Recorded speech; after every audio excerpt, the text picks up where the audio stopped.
Welcome to the deep dive. It's great to have you with us as we explore some really fascinating source material that's come our way. Yeah, looking forward to digging in. Today, we're diving into excerpts from a historical text about Napoleon Bonaparte. We're focusing on that critical time, his rise to power, his first big moves as a leader. Right. And the idea is to unpack these pages, pull out the important bits, and, bring the history to life a bit. Exactly, giving you a solid perspective without getting totally lost in the historical weeds. Think of it like a quick way to grasp some key moments, maybe some surprising details straight from this account. Perfect. So let's jump right in. Napoleon's coming back from Egypt. What's the situation in France, according to our source? It sounds pretty grim. Oh, it really does. Yeah. The text says France was in a truly desperate state, disgraced by what it calls a miserable government. That's the directory, of course. Right. And just widespread anarchy at home. Chaos. Anarchy inside. And what about outside threats? Just as bad, if not worse. France is facing aggression pretty much everywhere. You've got this huge coalition. England, Russia, Turkey, Austria, all armed against France right then. Wow. So, surrounded by enemies, crumbling from within. And the source mentions another internal threat, too, besides the government.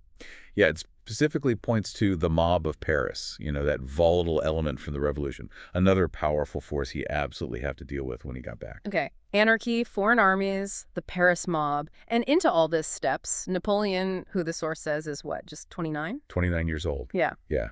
And that journey back from Egypt itself was incredibly risky. Right. The Mediterranean was crawling with enemy ships. Absolutely. Allied cruisers, British, Russian, Turkish, actively hunting for French vessels. Must have been tense. There's that anecdote in the source about how they actually managed it. Yeah. At one point, the wind just died. The admiral, Gantium, wanted to take the quickest route, maybe even turn back. But Napoleon insisted otherwise. He did. He was convinced they'd get through. Insisted on hugging the African coast, a much less traveled path. And had a backup plan, too, right? If they ran into the British. An incredibly audacious one. Run the ship aground on the sand and just march overland with his men and whatever cannons they could drag.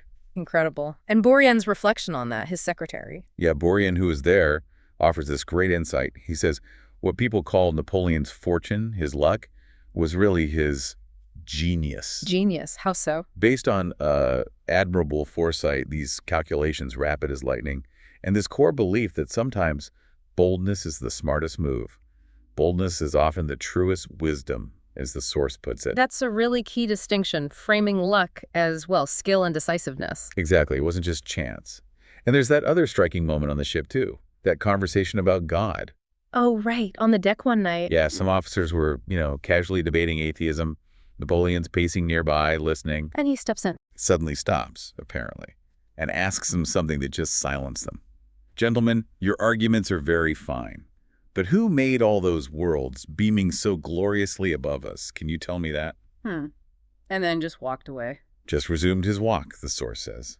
It's this moment that sort of cuts through the abstract debate with this deeper sense of wonder, maybe. That definitely stays with you. So this tense voyage ends. They finally reach Fréjus in France. What's the reception like? Instant chaos. The second his ship is spotted, the whole town just erupts. People completely ignore the quarantine laws, and remember, there's plague risk. They just swarm the harbor. Flooding out in boats to get to his ship. They're quoted shouting, "We had rather have the plague than the Austrians." Wow. That shows the level of, well, desperation and hope. Total desperation. They saw him as a potential savior. News of his victories, Mount Tabor, Abuki had already arrived. People were genuinely thrilled. It was about the restoration of the national honor, as the source puts it. So a massive, enthusiastic welcome, basically swept ashore. Absolutely a hero's welcome. Bells ringing, cannons firing, huge crowds cheering, conqueror of Italy, conqueror of Egypt, liberator of France. The country was clearly pinning its hopes on him. So he arrives to this incredible wave of support. But the source says he doesn't immediately dive into politics. How does he play it initially in Paris? Very cautiously. He keeps a really low profile at first, stays mostly secluded. He even ditches his military uniform for civilian clothes. Civilian clothes. That's interesting. Though the source notes he sometimes wore a Turkish saber. A subtle reminder, perhaps, of Egypt and his victories there. Kind of sparked the imagination. Ah, a bit of strategic branding even then. You could say that. He Yeah. mainly sought out literary and scientific figures, members of the National Institute, the big intellectuals, Yeah. discussed anything but politics, it seems, just watching, listening, sizing things up. And the political scene itself was a mess, wasn't it? What were the main factions? Deeply fractured. According to the source, you basically had three groups. Hmm. The old royalists wanting the Bourbons back, the radical Democrats, the Jacobins, backed by the Paris mob, and then the moderate Republicans with figures like Sisi's, all scrambling for power in the chaos.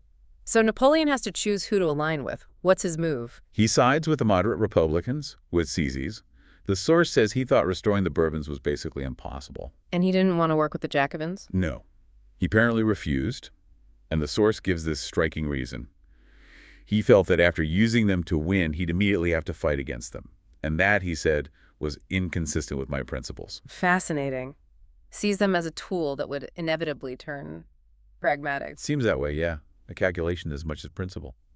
So this decision leads directly to planning the coup, the 18th Brumaire, November 9th, on our calendar. And the planning was done very quietly. How do you manage that? Under the radar? Well, no big announcement.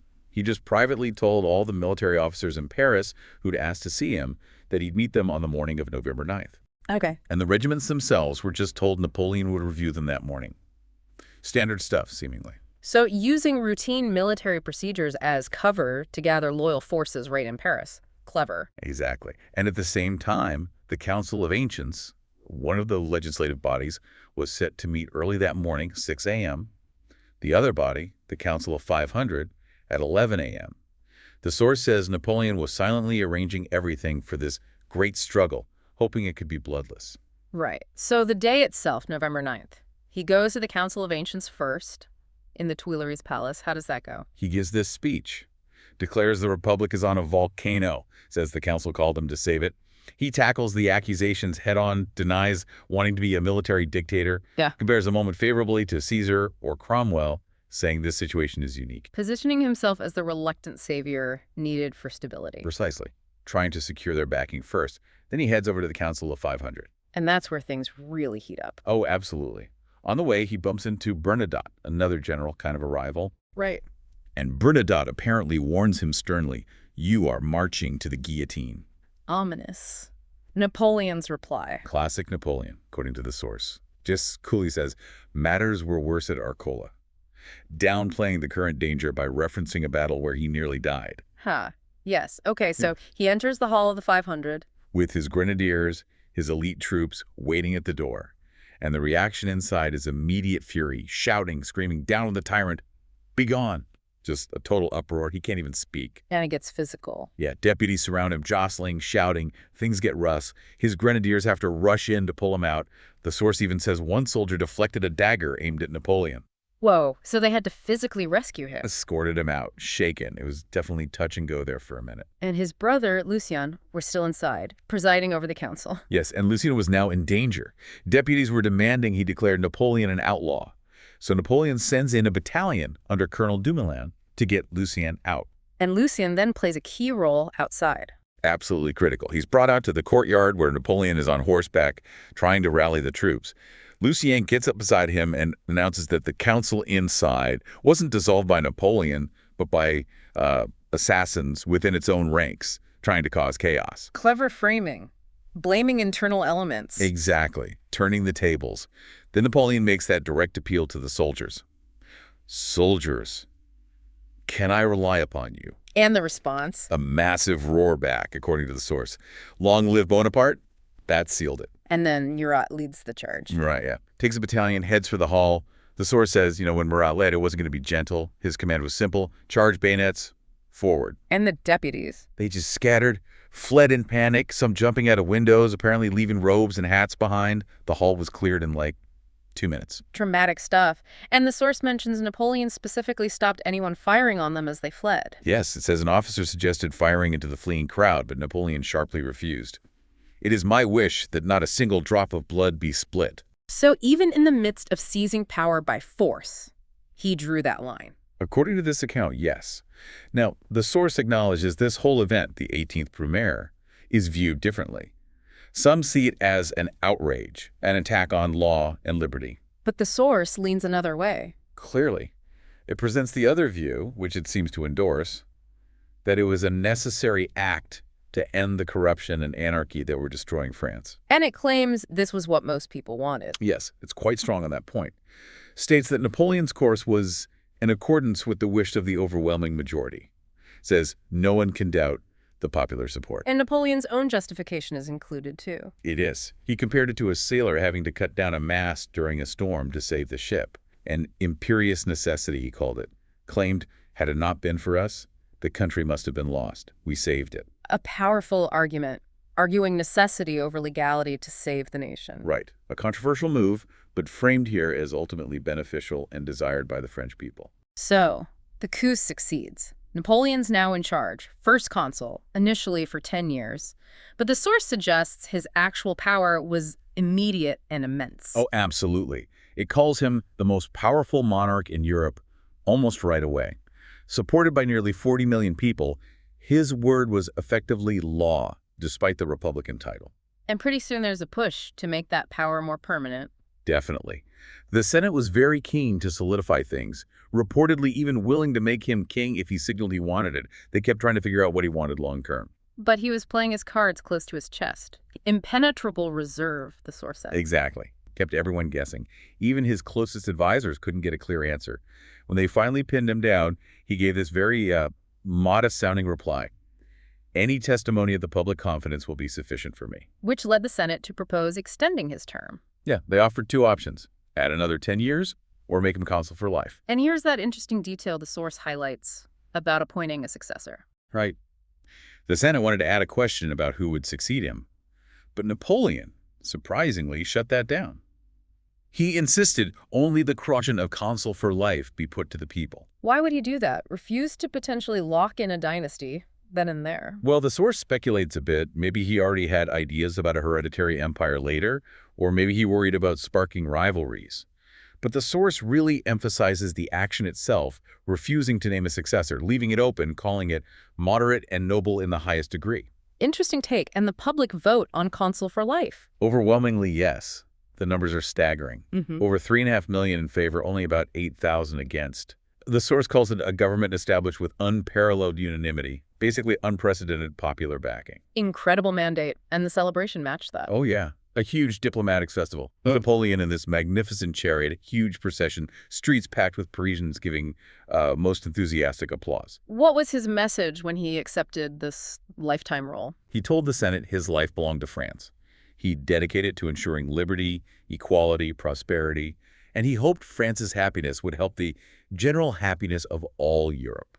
Framed himself as someone bringing back order and justice globally. So, power consolidated. The source then talks about his focus shifting, his work ethic. Yeah, it really emphasizes his incredible capacity for work, for intense concentration. Sounds like he was a workaholic. Pretty much. He's quoted, "Occupation is my element. I've never known any bounds to my capacity for application." The source highlights this ability to focus deeply on one complex thing, that just switch completely to another without any carryover anxiety. And this focus turned towards domestic policy, rebuilding France. Immediately. Pouring energy into reorganizing society, developing the empire. Big infrastructure projects are mentioned, roads over the Alps, fortifications, canals. The source suggests he really enjoyed this period of peace and construction, seeing himself as the pacificator of Europe. But one domestic idea faced real pushback: the Legion of Honor. Right. You know, after the revolution, any kind of title was deeply unpopular. Everyone was just citizen. But Napoleon wanted a way to reward merit, heroism, achievement, to ennoble, as he put it, those who serve humanity well. He got the idea partly from seeing foreign decorations. Apparently. Noticed how crowds were fascinated by distinguished foreigners with their medals and ribbons. He argued France needed its own system, based purely on merit, to recognize service. What about the old aristocracy? He let many emigrants return, right? Yes, many who'd fled during the revolution were allowed back, got their estates restored. But the source is clear. They showed basically no gratitude. Still hoped for a Bourbon restoration, looked down on Josephine, some even snubbed his official receptions. How did Napoleon react to that? According to this source, he largely ignored it, didn't seem interested in petty revenge. His focus was on unifying and strengthening France, consulting all interests, compared his approach to the clemency of God, interestingly. But despite this power and attempt at reconciliation, he was constantly under threat, assassination plots. Constantly. The source says it was almost miraculous he survived so many conspiracies. Most, it claims, came from Bourbon loyalists, often based or supported in England, who saw him as the main obstacle to restoring the monarchy. They knew he was the key. Exactly. The source mentions over 30 plots detected just in this period. Pistols, daggers, and that infamous infernal machine. The bomb plot that killed the young girl. Horrible. The source notes how reckless the plotters were, using a teenager to hold the horse for the bomb cart. She died instantly. That incident, the source says, finally really angered Napoleon. He's quoted saying he'd teach those Bourbons that he was not a man to be shot at like a dog. And amidst all this, the power, the plots, the work, there's that poignant detail about Josephine's fears. Yeah, her intense worry about his growing power, but also, very personally, her fear of being divorced because they didn't have an heir. She knew people were pushing him on that for the sake of the state, the succession. And she pleaded with him directly, not to become king. The source describes her sitting on his knee while he worked, begging him, "I entreat you, my friend, do not make yourself king." His response. Apparently kindly, but dismissive. Yeah.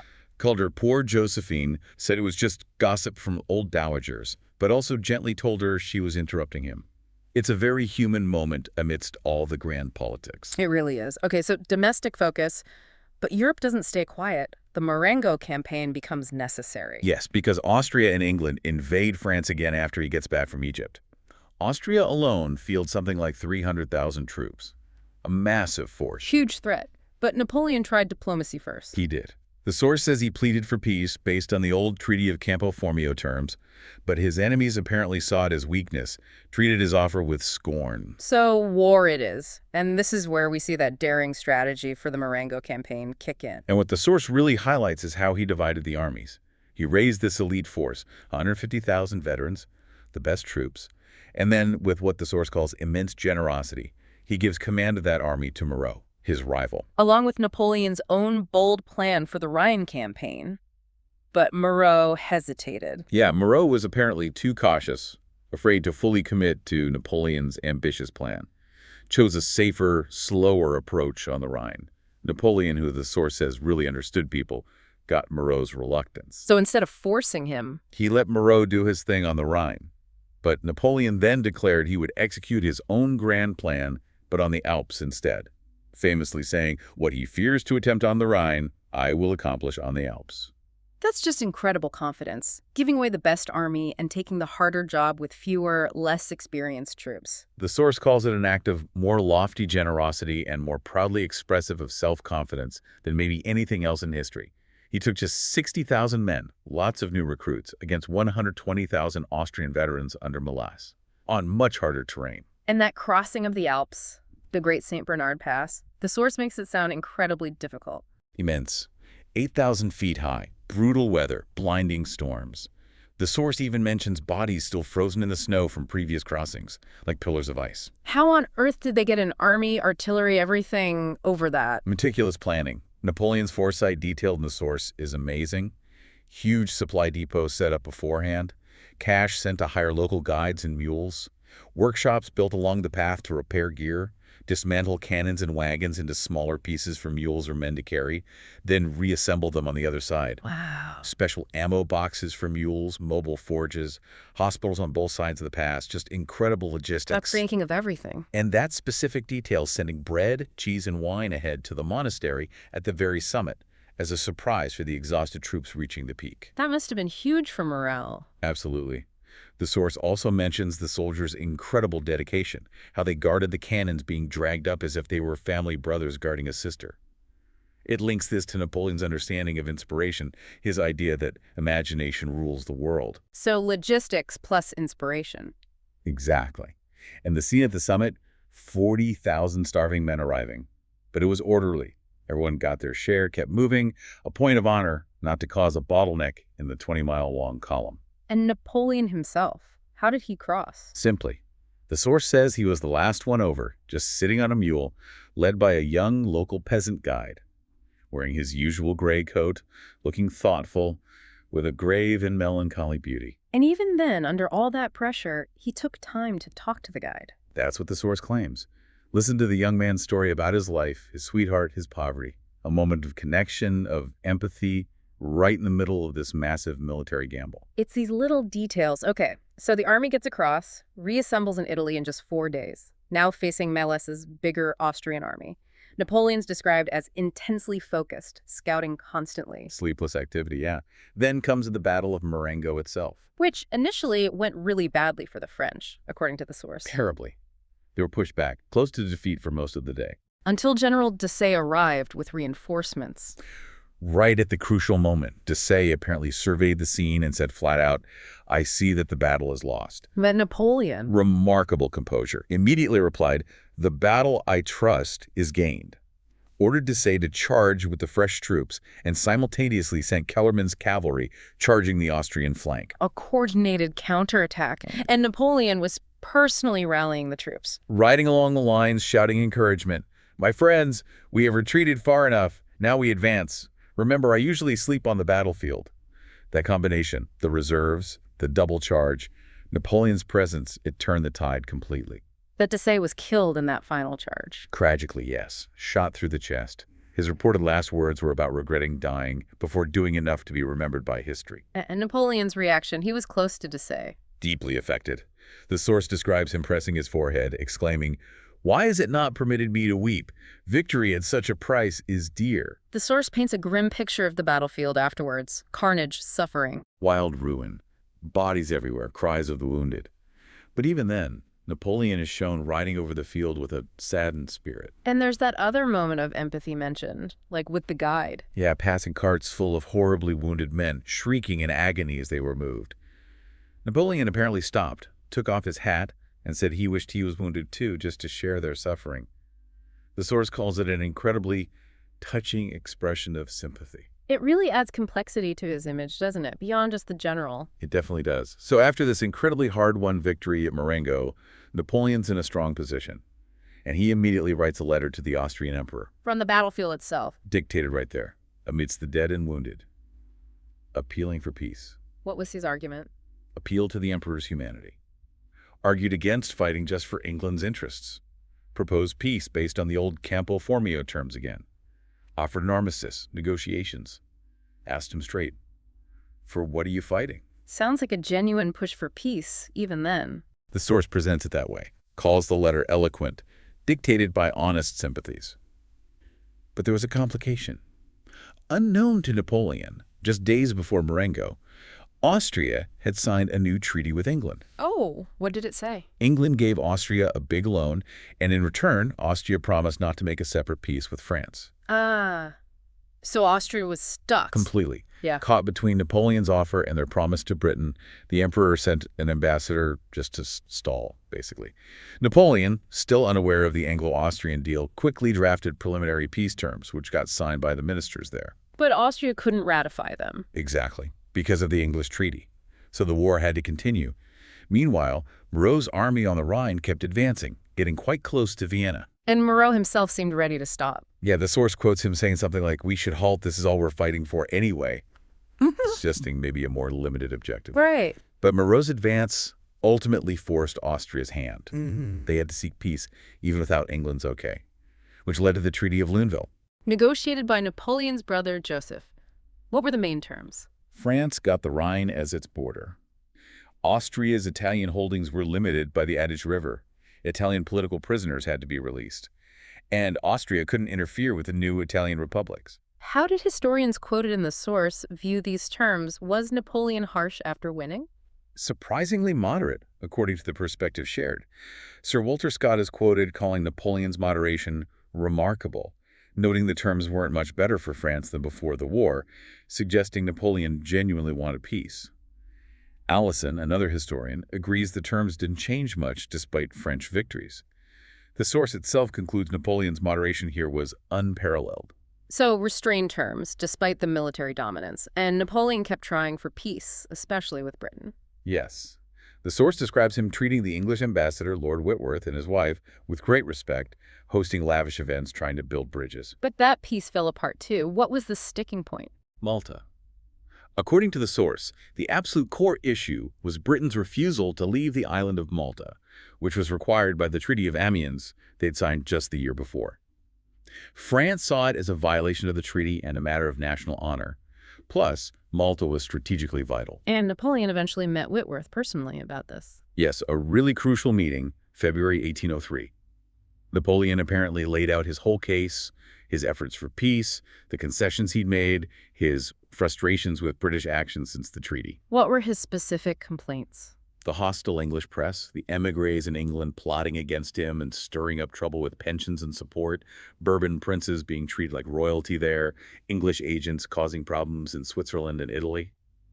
He felt, as the source puts it, that every ship from England brought hatred and insult. He felt provoked. Deeply. He told Whitworth they had to resolve it now, demanded Britain honor the treaty and evacuate Malta and Alexandria, just as France had evacuated territories. Put the choice bluntly. Very. Will you have peace, or will you have war? If you wish for peace, you must evacuate Alexandria and Malta. He stressed Malta wasn't just strategy. It was about France's honor. And that final, powerful line about Malta's importance. He's quoted saying, "For my part, my resolution is fixed. I'd rather see you in possession of the heights of Montmartre than in possession of Malta." Preferring the British Army overlooking Paris to them holding Malta, wow, that really shows how crucial he saw that island, according to this source. We have covered a huge amount of ground here, diving into these excerpts about Napoleon's early consolidation of power. Yeah, from that dramatic return to France. Right, France in total chaos, through the tense moments of the 18th Brumaire coup. Nearly getting stabbed in the council hall. Exactly. To the incredible logistics and boldness of crossing the Alps. And the turnaround at Marengo. And then all these complex efforts to actually secure peace afterwards. We've definitely pulled out some fascinating glimpses from the source, that intense focus he had, those unexpected moments of empathy too. Like with the Peasant Guide or after Marengo. Yeah. And always that strategic mind calculating everything, the drive to rebuild France.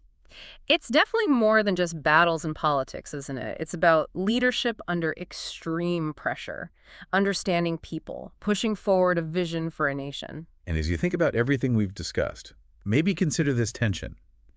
The source paints him as showing unparalleled moderation in peace treaties, genuinely pleading for peace with Britain over Malta. Right, really trying diplomacy. Yet this is the same person who orchestrated those incredibly bold, sometimes ruthless military campaigns, and who seized power quite decisively, using force when he felt he had to during the coup. So here's something to maybe mull over, drawing from what we've explored in the source. How do those two sides coexist? That drive for order and peace alongside the relentless pursuit of power and willingness to wage war. What does that tension suggest about the forces that shape history? You know, the real drivers of change? Definitely something to think about.